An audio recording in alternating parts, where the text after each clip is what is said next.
ಉಪಯೋಗಿಸಬಾರದು ಅಂತ ಹೇಳ್ತಾನೆ. ಹಲ್ಲೆಲೂಯ. ಹೀಗಿರುವಾಗ ಮತ್ತು ತಾಯಿಗೂ ಕೂಡ ಒಂದು ಆಜ್ಞೆ ಹೇಳ್ತಾನೆ, ನೀನೇನು ಮಾಡಬಾರ್ದು, ದ್ರಾಕ್ಷರಸ ಕುಡಿಬಾರ್ದು. ಹಲ್ಲೆಲೂಯ. ದ್ರಾಕ್ಷರಸ ಅಂದ್ರೆ ವೈನು, ಶರಿ ಕುಡಿಬಾರ್ದು. ಮತ್ತು ಭಾಳ ಜನ ಹೆಣ್ಮಕ್ಳು ತಂಬಾಕು ತಿಂತಾರೆ. ದೇವರ ಮಕ್ಕಳು ಅಂಥವೆಲ್ಲ ಮಾಡಬಾರ್ದು. ದೇವರ ಆಶೀರ್ವಾದ ಹೊಂದಿಕೊಳ್ಬೇಕಾಯ್ತು ಅಂತಂದ್ರೆ ನಾವು ಕೆಲವೊಂದು ದೇವರಿಗೆ ವಿರುದ್ಧವಾದಂಥ ಕಾರ್ಯಗಳು ಬಿಟ್ಟು ಬಿಡಬೇಕು. ಆಗಲೇ ದೇವರ ಆಶೀರ್ವಾದ ಮಾಡ್ತಾರೆ. ಹಲ್ಲೆಲೂಯ. ಕೆಲವರು ಪ್ರಾರ್ಥನೆ ಮಾಡಿಸ್ಕೊಳ್ತಾರೆ, ಪಾಸ್ಟ್ರೆ ನೀವು ಪ್ರಾರ್ಥನೆ ಮಾಡಿದ್ರಿ ಆದರೆ ನನಗೆ ಇನ್ನೂ ಸದುತ್ತರ ಸಿಕ್ಕಿಲ್ಲ, ನನಗಿನ್ನೂ ಕಡಿಮೆ ಆಗಿಲ್ಲ ಅಂಥೇಳಿ ಕೆಲವರು ಹೇಳ್ತಾ ಇರ್ತಾರೆ. ಆದರೆ ಪಾಸ್ಟರ್ ಅವರು ಪ್ರಾರ್ಥನೆ ಮಾಡುವಾಗ ನೀವು ಕೂಡ ಕೆಲವು ಏನಾದರೂ ದೇವರಿಗೆ ವಿರುದ್ಧವಾದಂಥ ಕಾರ್ಯಗಳು ನಿಮ್ಮಲ್ಲಿ ಇದ್ದರೆ ಅವು ಬಿಟ್ಟು ಬಿಡಬೇಕು. ಆಗ ಪಾಸ್ಟರ್ ಅವರು ಪ್ರಾರ್ಥನೆ ಮಾಡಿದಾಗ ನಿಮ್ಮ ಜೀವಿತದಲ್ಲಿ ದೇವರು ಕಾರ್ಯ ಮಾಡ್ತಾನೆ. ಹಲ್ಲೆಲೂಯ. ನಮ್ಮ ದೇವರು ಅದ್ಭುತ ಮಾಡುವಂಥ ದೇವರಾಗಿದ್ದಾನೆ. ಇಲ್ಲಿ ಆ ಹೆಂಡತಿಗೆ ಹೇಳಿದಾಗ, ಆ ಮಾನವನ ಹೆಂಡತಿಗೆ ದೇವರು ಹೇಳಿದಾಗ ಅವಳು ಅಷ್ಟೊಂದು ಶುದ್ಧವಾಗಿ, ಅವಳು ಪರಿಶುದ್ಧವಾಗಿ ಇದ್ದು ಆ ಮಗುವನ್ನು ಹೆತ್ತಾಗ ಆ ಮಗುವಿನ ಮೇಲೆ ಚೌರ ಕತ್ತಿ ಏನು ಉಪಯೋಗಿಸಲಿಲ್ಲ. ಆ ಮಗು ದೊಡ್ಡದಾದ ಮೇಲೆ ಅದು ಬಹಳ ಬಲಿಷ್ಠವಾಯಿತು. ಹಲ್ಲೆಲೂಯ. ಆ ಮಗುವಿನ ಮೇಲೆ ದೇವರ ಶಕ್ತಿ ಇತ್ತು. ಆ ಮಗು ದೊಡ್ಡದಾಗಿ ಬೆಳೆದ ಮೇಲೆ ಬಹಳಷ್ಟು ಶಕ್ತಿ, ಆ ಶಕ್ತಿಯಿಂದಲೇ ವಿರೋಧಿಗಳನ್ನು ಜಯಿಸ್ತಾ ಬಂದರು. ಅಲ್ಲಿ ಫಿಲಿಸ್ತೀನ ಜೊತೆಯಲ್ಲಿ ಯುದ್ಧ ಮಾಡುವಾಗ ಆ ಒಬ್ಬನೇ ಮನುಷ್ಯ 300 ಜನರಿಗೆ ಅಲ್ಲಿ ಸೋಲಿಸ್ತಾ ಬಂದಿದ್ದರು. ಹೀಗೆ ಅನೇಕ ಅದ್ಭುತ ಕಾರ್ಯಗಳು, ಮಹತ್ ಕಾರ್ಯಗಳನ್ನು ವಿರೋಧಿಗಳು ಕರ್ಕೊಂಡು ಹೋಗಿ ಅನೇಕ ಚಿತ್ರಹಿಂಸೆ ಕೊಟ್ಟರು. ಆದರೆ ಸ್ವಲ್ಪ ಕೂದಲು ಬಂದ ತಕ್ಷಣ ಅವನು ಬಲವಾದ ಶಕ್ತಿ ಹೊಂದಿಕೊಂಡು ಅನೇಕ ವಿರೋಧಿಗಳನ್ನು ಸಾಯಿಸಿದನು ಅಂತ ಹೇಳಿ ನಾವು ನೋಡುತ್ತೇವೆ. ಹಲ್ಲೆಲೂಯ. ಈಗ ಆ ಸಮಯದಲ್ಲಿ ಆ ಕೂದಲಲ್ಲಿರುವಂತ ಶಕ್ತಿ ಈಗ ಪರಿಶುದ್ಧಾತ್ಮನ ಶಕ್ತಿ ಈಗಿದೆ. ಹಲ್ಲೆಲೂಯ. ನಮಗೆ ದೊಡ್ಡ ಕೂದಲುಗಳ ಅವಶ್ಯಕತೆ ಇಲ್ಲ. ನೋಡ್ರಿ, ಸಂಸೋರನ ಕಥೆ ಕೇಳ್ಕೊಂಡು ಯಾರಾದ್ರೂ ದೊಡ್ಡ ಕೂದಲುಗಳು ಬಿಟ್ಟಿರ್ಗಿನ. ಹಲ್ಲೆಲೂಯ. ಅದು ಆ ಸಮಯದಲ್ಲಿ ಪರಿಶುದ್ಧಾತ್ಮನ ಅಭಿಷೇಕ ಇಲ್ಲದೇ ಇರುವಂತ ಸಮಯ. ಈಗ ಪರಿಶುದ್ಧಾತ್ಮನೇ ನಮ್ಮ ಮಧ್ಯದಲ್ಲಿ ಕಾರ್ಯ ಮಾಡುತ್ತಾ ಇರುವುದರಿಂದ ಎಷ್ಟು ಪ್ರಾರ್ಥನೆ ಮಾಡ್ತಿರೋ ಅಷ್ಟು ದೇವರು ಕಾರ್ಯ ಮಾಡುತ್ತಾನೆ. ಹಲ್ಲೆಲೂಯ. ಈ ದಿನಗಳಲ್ಲಿ ನೋಡುವಾಗ ಪರಿಶುದ್ಧಾತ್ಮನು ಬಲವಾದ ಕಾರ್ಯಗಳನ್ನು ಮಾಡುತ್ತಿದ್ದಾನೆ. ಅಸಾಧ್ಯವಾದ ಕಾರ್ಯಗಳನ್ನು ಮಾಡುತ್ತಾನೆ. ಯಾವುದು ಕೂಡ ದೇವರಿಗೆ ಅಸಾಧ್ಯವಿಲ್ಲ. ಹಲ್ಲೆಲೂಯ. ಡಾಕ್ಟರ್ಗಳು ಹೇಳ್ಬೋದು ಇದು ಗುಣವಾಗುವುದಿಲ್ಲ ಅಂತ ಹೇಳ್ಬೋದು, ಆದರೆ ದೇವರಿಗೆ ಅದು ಸಾಧ್ಯ. ಹಲ್ಲೆಲೂಯ. ನೋಡ್ರಿ, ಒಬ್ರು ಸಾಕ್ಷಿ ಹೇಳ್ತಾ ಇದ್ರು. ಒಬ್ರು ದೇವರ ಸೇವಕರು ಪ್ರಾರ್ಥನೆ ಮಾಡುವಾಗ ಅವರಿಗೆ ದೌಡಿದ ಇಲ್ಲಿದು ಅದು ನಡೆದಂತ ಸತ್ಯ ಘಟನೆ. ಇಲ್ಲಿ ಎಲ್ಲೂ ಮುರಿದೋಗಿ ಆಪರೇಷನ್ ಮಾಡಿ ಪಾಸ್ಟರ್ ಡಾಕ್ಟರ್ಗೆ ಎಲ್ಲೂ ತೆಗೆದಾಕಿದ್ರು. ಅಲ್ಲಿ ಬಹಳ ಸಮಸ್ಯೆ ಇತ್ತು ಆ ಮನುಷ್ಯಗ. ಪ್ರಾರ್ಥನೆ ಮಾಡಿಸ್ಕೊಂಡಾಗ ಅಲ್ಲಿ ಅದು ಯಾವ್ದು ಎಲ್ಲೂ ಡಾಕ್ಟರ್ ತೆಗೆದಾಕ್ಯಾರ, ಆ ಎಲ್ಲೂ ಪುನಃ ಹಂಗೆ ಬಂದು ನಿಂತು ಹಂಗೆ ಆಗಿದೆ. ಹಲ್ಲೆಲೂಯ. ಇಂಥ ಅದ್ಭುತಗಳು ನಡೀತಾವೆ. ಹಲ್ಲೆಲೂಯ. ಹೀಗಿರುವುದರಿಂದ ನಮಗೆ ದೊಡ್ಡ ಕೂದಲುಗಳ ಅವಶ್ಯಕತೆ ಇಲ್ಲ. ನಾವು ಪ್ರಾರ್ಥನೆ ಮಾಡುವಾಗ ಪ್ರಾರ್ಥನೆಯಿಂದ ಪಾಸ್ಟರವರು ಪ್ರಾರ್ಥನೆ ಮಾಡುವಾಗ ಬಲವಾದ ಕಾರ್ಯಗಳನ್ನು ದೇವರು ಮಾಡ್ತಾರೆ. ಹೀಗಿರುವಾಗ ಯಾವುದೇ ಸಮಸ್ಯೆಗಳಿಗೂ ಕೂಡ ನೀವು ಭಯಪಡಬೇಡಿ. ಹಲ್ಲೆಲೂಯ. ಸಮಸ್ಯೆಗಳು ಬಂದಾಗ ನೀವು ಯೋಚನೆ ಮಾಡಿ, ಸ್ವಲ್ಪ ಧೈರ್ಯದಿಂದಿರ್ರಿ. ಸಮಸ್ಯೆಗಳು ಬಂದಾಗ ದೇವರು ಅದ್ಭುತ ಮಾಡುತ್ತಾನೆ. ನನ್ನ ಜೀವಿತದಲ್ಲಿ ದೇವರು ಮಹಿಮೆ ಹೊಂದುತ್ತಾನೆ ಅನ್ನುವಂಥದ್ದೊಂದು ನೀವು ನೆನಪಿನಲ್ಲಿ ಇಟ್ಕೊಳ್ಳಿ. ಒಬ್ಬ ಕುರುಡನನ್ನು ನೋಡುವಾಗ ಹೇಳ್ತಾರೆ ಜನ, ಶಿಷ್ಯರು ಹೇಳ್ತಾರೆ, ಈ ಕುರುಡನಿಗೆ ಯಾಕೆ ಹುಟ್ಟಿನಿಂದ ಕಣ್ಣಿಲ್ಲ ಅಂತಂದಾಗ ಯೇಸು ಸ್ವಾಮಿ ಹೇಳ್ತಾರೆ, ದೇವರ ಮಹಿಮೆ ಇವನಲ್ಲಿ ಕಾಣುವುದರಿಂದಲೇ ತೋರಿ ಬರುವುದಕ್ಕಾಗಿ ಇವನು ಹುಟ್ಟಿನಿಂದ ಕುರುಡನಾಗಿದ್ದಾನೆ ಅಂತ ಹೇಳ್ತಾರೆ. ಹೀಗಿರುವಾಗ ದೇವರ ಮಕ್ಕಳೇ, ಯಾವುದೇ ಸಮಸ್ಯೆಗಳಿಂದಲೂ ನೀವು ಭಯಪಡಬೇಡ್ರಿ. ಪಾಸ್ಟರ್ ಹತ್ರ ಬಂದು ಪ್ರಾರ್ಥನೆ ಮಾಡಿಸ್ಕೊಳ್ರಿ. ಮತ್ತು ನೀವು ಕೂಡ ಪ್ರತಿನಿತ್ಯ ಪ್ರಾರ್ಥನೆ ಮಾಡುವವರಾಗಿರಿ.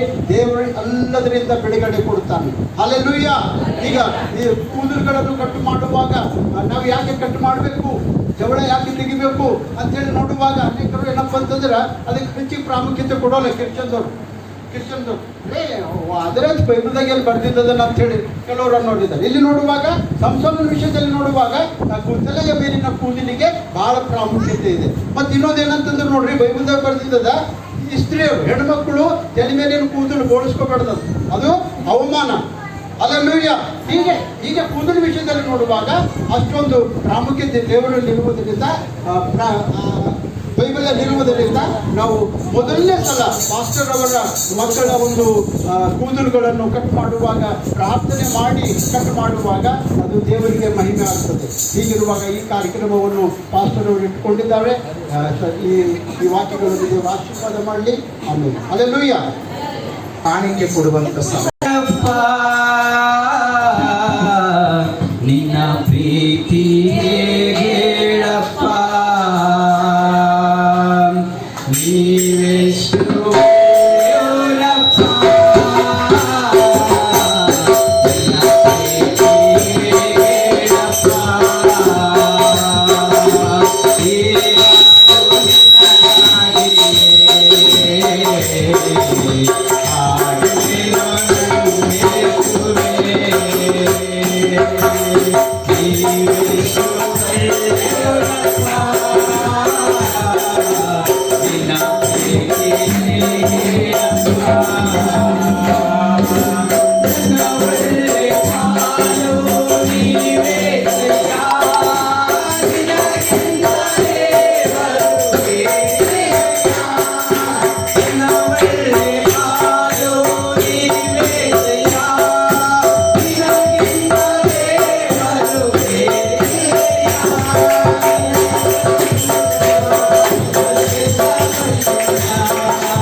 ಕವರ್ ಬರ್ತಾರೆ, ಕೈ ಎತ್ತಬೇಕು.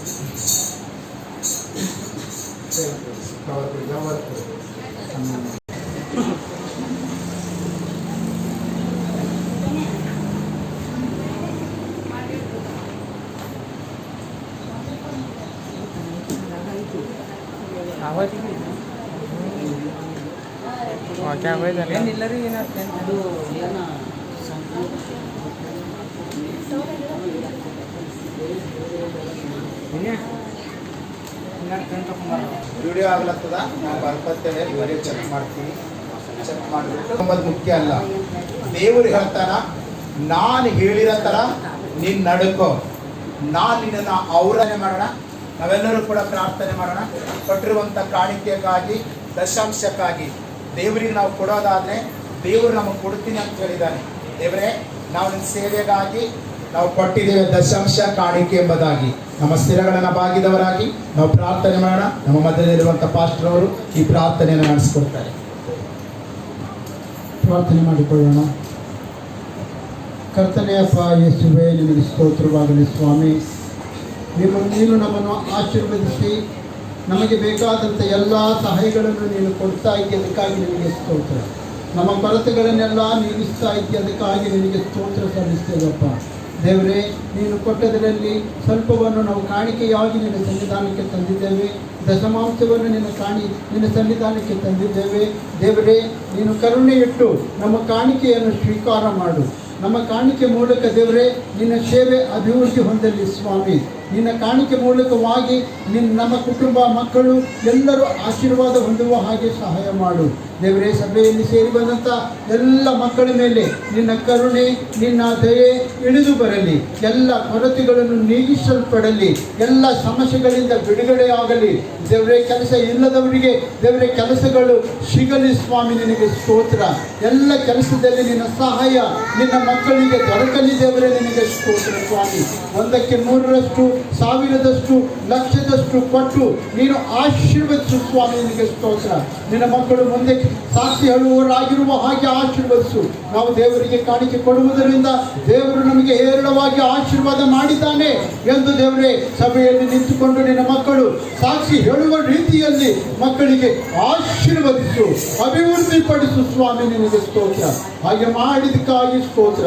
ಒಂದೊಂದು ಕರಗಳನ್ನು ಆಶೀರ್ವದಿಸು. ಸೇರಿ ಬಂದ ಪ್ರತಿಯೊಬ್ಬರ ಮೇಲೆ ದೇವರೇ ನಿನ್ನ ಕೈಗಳನ್ನಿಟ್ಟು ಆಶೀರ್ವದಿಸು. ರೋಗಿಗಳನ್ನು ಮುಟ್ಟು ಗುಣಪಡಿಸು. ಸಮಸ್ಯೆಯಲ್ಲಿರುವವರಿಗೆ ಬಿಡುಗಡೆ ಕೊಡು. ಸಾಲದಲ್ಲಿರುವವರಿಗೆ ಬಿಡುಗಡೆ ಕೊಡು ಸ್ವಾಮಿ. ಆರ್ಥಿಕ ಸಮಸ್ಯೆಯಲ್ಲಿರುವವರಿಗೆ ಬಿಡುಗಡೆ ಕೊಡು ಸ್ವಾಮಿ. ನಿನಗೆ ಸ್ತೋತ್ರ. ಹಾಗೆ ಮಾಡಿದಕ್ಕಾಗಿ ಸ್ತೋತ್ರ. ಎಲ್ಲ ಪ್ರಾರ್ಥನೆ ವಿಜ್ಞಾಪನೆಗಳನ್ನು ನಮ್ಮ ಕರ್ತನು, ಒಡೆಯನು, ರಕ್ಷಕನೂ ಆದಂಥ ಪ್ರಭುವಾದ ಯೇಸು ಕ್ರಿಸ್ತನ ಹೆಸರಿನಲ್ಲಿ ಪ್ರಾರ್ಥಿಸಿ ಬೇಡಿಕೊಳ್ಳುತ್ತೇವೆ ಜೀವೋಳು ತಂದೆ. ಆಮೇನ್, ಆಮೇನ್.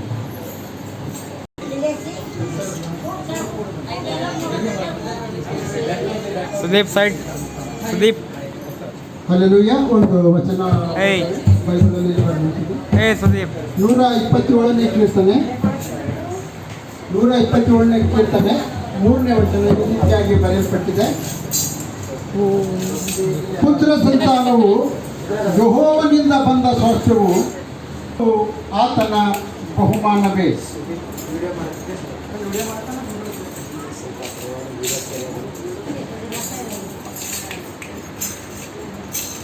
ಚಿಕ್ಕದಾದ ಪ್ರಾರ್ಥನೆ ಮಾಡಿ ನಾವು ಈ ಕೂದಲು ಕಟ್ಟಿ ಮಾಡುವಂತಹ ಕಾರ್ಯಕ್ರಮವನ್ನು ಪ್ರಾರಂಭಿಸೋಣ. ಪ್ರಾರ್ಥನೆ ಮಾಡಿಕೊಳ್ಳಿ. ಕರ್ತನೇ ಯೇಸುವೇ, ನಿನಗೆ ಸ್ತೋತ್ರವಾಗಲಿ ಸ್ವಾಮಿ. ಪುತ್ರ ಸಂತಾನವು ನಿನ್ನಿಂದ ಬಂದಂಥ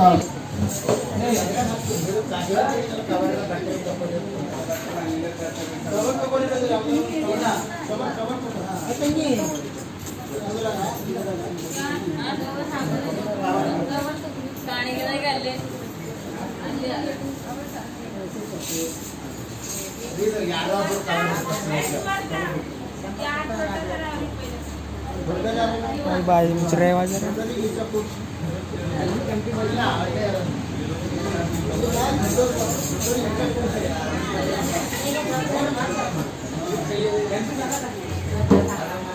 ए सुदीप, सुदीप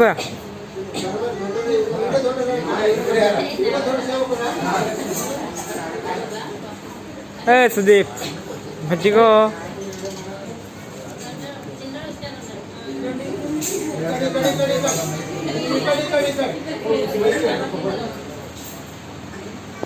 ತಂದೆ,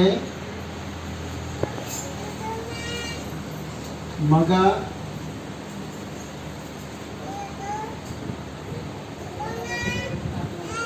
ಪವಿತ್ರಾತ್ಮನ ಹೆಸರಿನಲ್ಲಿ ನಾವು ಕೂದಲನ್ನು ಅಂದರೆ ಜವಳ ತೆಗೆಯುತ್ತೇವೆ. ಆಮೆನ್.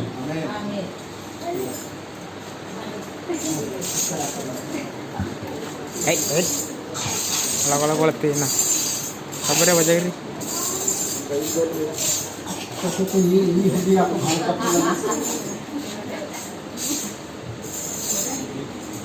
ತಂದೆ,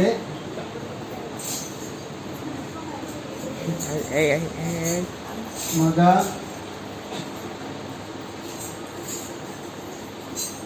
ಪವಿತ್ರಾತ್ಮನ ಹೆಸರಿನಲ್ಲಿ ಜಗಳ ಕಟ್ ಮಾಡುತ್ತೇವೆ. ಆಮೇನ್. ಹಾಗೆ ಪ್ರಾರ್ಥನೆ ಮಾಡೋಣ.